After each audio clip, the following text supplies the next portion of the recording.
Hello everyone, কেমন আছো সবাই? আশা করছি সবাই ভালো আছো আর আমিও ভালো আছি। তো আজকে হচ্ছে গিয়ে আমার দাদার মেয়ের বিয়ে, হঠাৎ করেই বিয়ে ঠিক হয়েছে। আমরাও হঠাৎ করে নিমন্ত্রণ পেয়েছি আর হঠাৎ করেই চলে এসেছি। তো মাসিদের বাড়িতে ব্যাগ ট্যাগ রেখে দাদাদের বাড়িতে একটু দেখা করতে আসলাম। এখানে বিয়ের কোণে সাজে, তারপরে একটু গল্প টল্প করে গেলাম আর কি। এখন বাড়ির দিকে যাচ্ছি আর তোমাদেরকে একটু প্যান্ডেলটা দেখাচ্ছি। মানে আমার কথা হচ্ছে গিয়ে খুব তাড়াতাড়ি বিয়ে ঠিক হয়েছে, সেই হিসেবে সব কিছুই মানে জোগাড় হয়ে গেছে, সেটা একটা মানে ভালো লাগছিলো আর কি।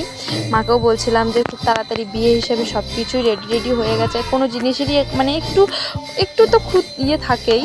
তো যাই হোক, তো এখন বাড়ির দিকে যাব, কারণ এখানে বৌদিরা আছে, দিদি আছে, আমার মাসির মেয়ে, তো ওদেরকেও সাজিয়ে গুজিয়ে দিতে হবে। আমি নিজেও সাজতে পারি না, ভাবতে পারছো। ওরা বলছে কি আমি আসার পরে ভালোই হয়েছে, তুই এসছিস, সাজিয়ে দিবি। তো এখন আমি নিজে সাজবো, তারপরে ওদেরকে সাজিয়ে দেবো। আর এই লাইটিংগুলো দেখো খুব সুন্দর লাগছে। আমার দিদির বিয়ের সময়ও বলেছিল দেবে, কিন্তু দিদির পছন্দ ছিল না। দিদি পুরো আমাদের বাড়ির গলিটাকে প্যান্ডেলই করিয়ে নিয়েছিল।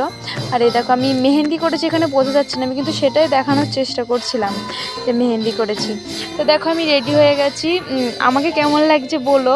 আর মাসিদের ঘরে লাইটিংয়ের ব্যবস্থাটা ঠিক মানে অতটা সুরিয়ে নেই বলে, উজ্জ্বল নেই বলে ঠিক করে দেখাতে পারলাম না বিয়েবাড়িতে, জানি না কতটা দেখাতে পারবো। তো কেমন লাগছে আমাকে জানিও। মানে চুল টুল তো বাঁধতে পারি না, তবুও আমার কাছে ওরা সাজতে সেটাই অনেক। তো সবাইকে সাজিয়ে গুজিয়ে দিয়ে আমরা দুই বোন, আমি আর আমার মাসির মেয়ে, সবার লাস্টে গেছি 9:30টার দিকে। তখন বরের এন্ট্রি হয়ে গেছে। তো আমি তাড়াতাড়ি এসে, এই তো আমার দাদার মেয়ে, আমি ওর পিসি হয়ে ওর সাথে মানে একটা দুটো ছবি তুলে সোজা চলে গেছি বরের এন্ট্রি দেখতে। তো মানে কোনো শালিটালি নেই বলে, মানে ওই ছোট বাড়ির, তার জন্য সেভাবে এন্ট্রিটা হয়নি, নর্মালি হয়েছিল। তো দেখতে থাকো তোমরাও। আরেকটা স্পেশাল ব্যাপার হচ্ছে কি, আমার কাছে অনেক দিন পরে বিয়ের নিমন্ত্রণ পেয়েছি। সেই শীতে একটা খেয়েছিলাম, আর এই একটা খুবই মানে আনন্দ লাগছিলো যে এতদিন পরে একটা বিয়েতে সেজেগুজে যেতে পারবো।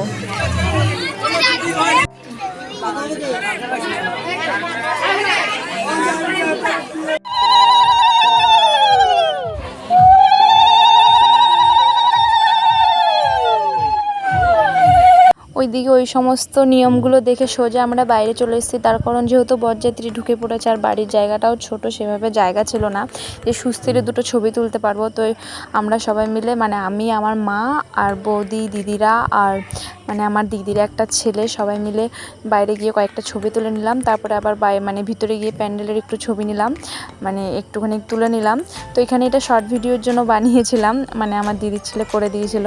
তারপরে সোজা খাওয়ার প্যান্ডেলে চলে গেছি। খাওয়ার প্যান্ডেলে ছিল মানে খাওয়াতে ছিল যেরকম নর্মাল থাকে, স্পেশাল তেমন কিছুই নয়। ডাল, আলু পটল, না পটল চিংড়ি বলে যে, পটল চিংড়ি, মাছ, মাংস, দই ছিল না, আইসক্রিম ছিল, পাঁপড় ছিল, এইসবই আর কি। তো এখান থেকে খেয়ে আমরা তাড়াতাড়ি চলে গেছি প্যান্ডেলে, আবার যে কোথায় বসতে পারি, কারণ বিয়ে একটু পরেই শুরু হয়ে যাবে। বিয়েটা অনেক রাত করে শুরু হয়েছিল, 10:30 না 11:30 এরকম সময় মতো, 11:30টাও না, 12টা বেজে গেছিলো। তো বিয়ে শেষ হতে হতে অনেক দেরি হয়ে গেছিলো। তো সারা রাতই জেগেছিলাম সেদিন, সারা রাত আর ঘুমানো হয়নি। তো যেহেতু সারা রাত জেগে থাকবো, সেরকম মানে বসার মতন একটা জায়গা তো লাগবে। তো ওখানে গিয়ে আমরা জায়গা একটা খুঁজে বসেও পড়েছি। আর একটু ফাঁকা হয়েছে, তার কারণ যেহেতু ওর মানে শ্বশুরবাড়িটা অনেক দূরে, নদিয়া, তো ওরাও মানে বরযাত্রীও অর্ধেক চলে গেছে, আর যারা শুধু মেয়ের সাথে থাকবে, বরের সাথে, তারাই ছিল। তো এখানে এবার আমরা সারা রাত বসে বসে বিয়ে দেখছি, আর তোমরাও দেখতে থাকো।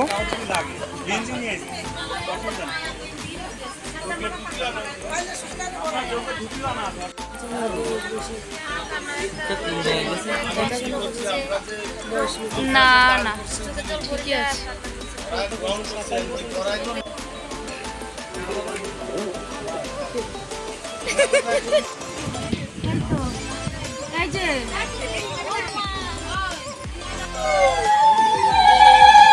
জায়গা তো কোনে এসছে বুদ্ধি, হ্যাঁ দেখছেন।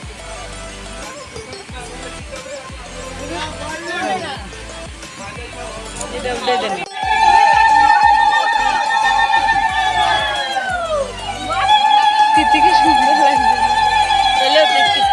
তিতি ডবল ফাউন্ড আনিবি তুই।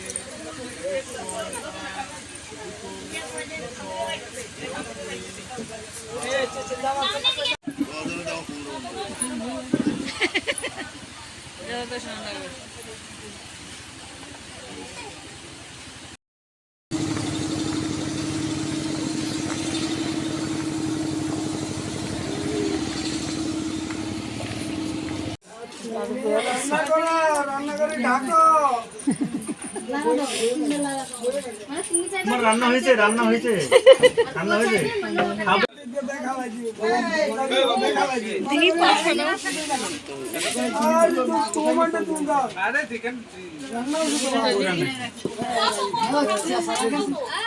বাবু কি করছিস তুই?